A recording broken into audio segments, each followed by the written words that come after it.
दोस्तों, बहुत समय पहले की बात है। एक छोटे से गांव में मोहन नाम का एक व्यक्ति रहता था। मोहन का परिवार बहुत ही साधारण था। उनका एक छोटा सा घर था और वह दिन रात मेहनत कर अपनी रोजी रोटी कमाता और अपने परिवार का पेट भरता था। हालांकि मोहन भी बाकियों की तरह साधारण जीवन जीता था, लेकिन उसका दिल बहुत बड़ा था। वह दूसरों की मदद के लिए हमेशा तैयार रहता। मोहन खुद भूखा रह जाता, लेकिन दूसरों का पेट भरने की आदत रखता। उसका भगवान पर अटूट विश्वास था। गांव में हर कोई उसकी ईमानदारी और दयालुता की सराहना करता था, लेकिन उसकी धर्म पत्नी उसके इस दयालुता की वजह से थोड़ी परेशान रहती। वह बार बार कहती कि आप लोगों की इतनी भलाई करते हो, खुद भूखे रह जाते हो, लेकिन दूसरों का पेट भर देते हो। लेकिन इसके बदले में तुम्हें क्या मिलता है? मत किया करो लोगों की मदद, सिर्फ खुद की और अपने परिवार की सोचो। लेकिन इसके बावजूद मोहन की आदत थी कि वो हर जरूरतमंद की निस्वार्थ भाव से मदद करता। खेत में काम करते समय अगर कोई भूखा कुत्ता आ जाता तो वह बिना सोचे समझे अपने टिफिन से उसे रोटी खिला देता। मोहन खुद भूखा होता फिर भी अगर कोई राहगीर भूखा दिखता तो उसे भी अपने हिस्से की रोटी खिला देता।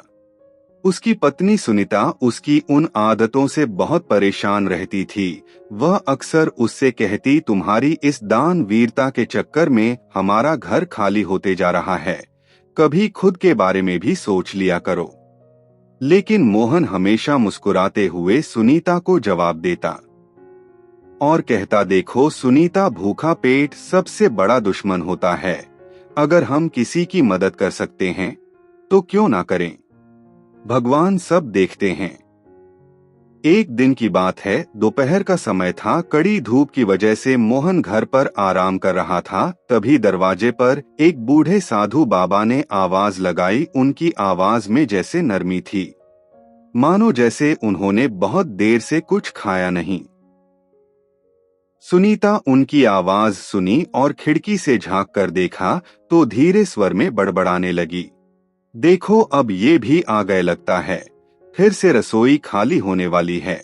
लेकिन मोहन ने सुनीता की बात अनसुनी की और दरवाजे की ओर बढ़ गया।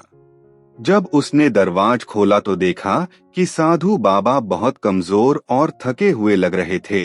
उनके कपड़े काफी मैले हो गए थे और उनका चेहरा पसीने से तरबतर था।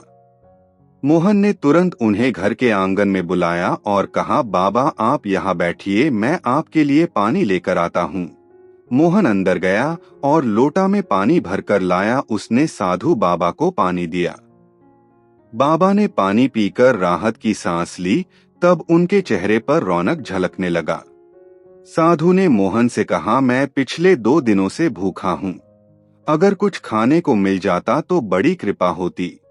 यह सुनकर मोहन तुरंत रसोई की ओर गया और रसोई में मोहन ने देखा कि वहां केवल 2 ही रोटियां रखी हुई थी, जो कि मोहन के दोपहर के खाने के लिए रखी थी।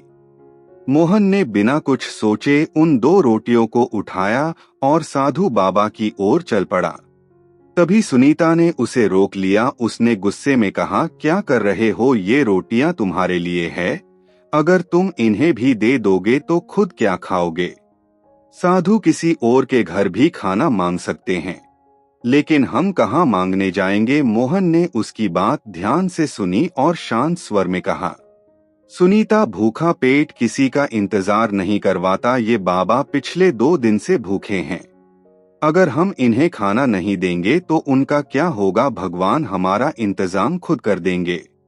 सुनीता की आवाज इतनी तेज थी कि साधु बाबा ने सब कुछ सुन लिया, लेकिन वह चुपचाप बैठे रहे और मोहन का इंतजार करते रहे। मोहन ने सुनीता की नाराजगी को नजरअंदाज किया और रोटियां लेकर साधु बाबा के पास गया। मोहन ने रोटियां उनके सामने थाली में रख दी और कहा, बाबा आप इसे खा लीजिए, ये हमारे घर का सबसे अच्छा भोजन है।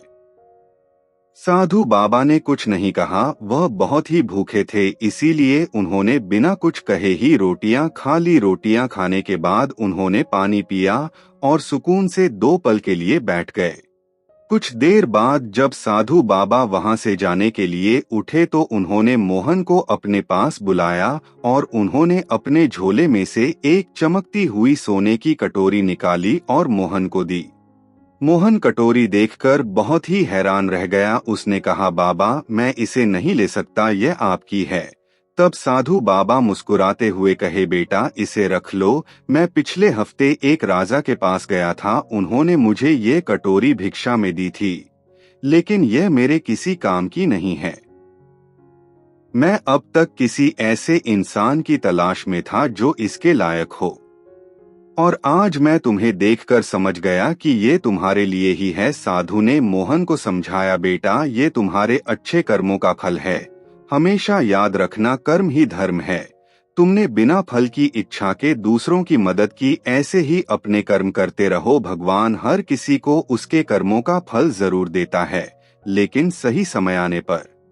तुम्हारी यह दयालुता और निस्वार्थ भाव से किया गया कार्य न केवल तुम्हें बल्कि तुम्हारे परिवार को भी सुख और संतोष देगा। इस कटोरी को अपने पास रखो और इसका सदुपयोग करो, लेकिन इसे पाकर अपनी जीवन की अच्छाइयों को ना छोड़ना। यह केवल तुम्हारे लिए एक प्रतीक है कि भगवान हमेशा अच्छे कर्मों की सराहना करते हैं। ये कहकर साधु बाबा वहां से चले गए। मोहन कटोरी को अपने हाथ में लिए उन्हें जाते हुए देखता रहा। मोहन की आंखों में आंसू थे और उसने मन ही मन ठान लिया कि वह दूसरों की मदद करता रहेगा, फिर चाहे उसका हाल जैसा भी हो। देखो दोस्तों, कर्म ही सच्चा धर्म है। बिना फल की इच्छा किए अच्छे कर्म करने वाले व्यक्ति को भगवान किसी न किसी रूप में उसका फल जरूर देते ही हैं। इसीलिए हमें अपने कर्मों से कभी भी पीछे नहीं हटना चाहिए। तो कैसी लगी आज की अमेजिंग स्टोरी? अगर अच्छी लगी हो तो इसे लाइक कर देना और चैनल को सब्सक्राइब कर बेल आइकन भी ऑन कर लेना, ताकि आने वाली वीडियो की नोटिफिकेशन सबसे पहले आप तक पहुंचे।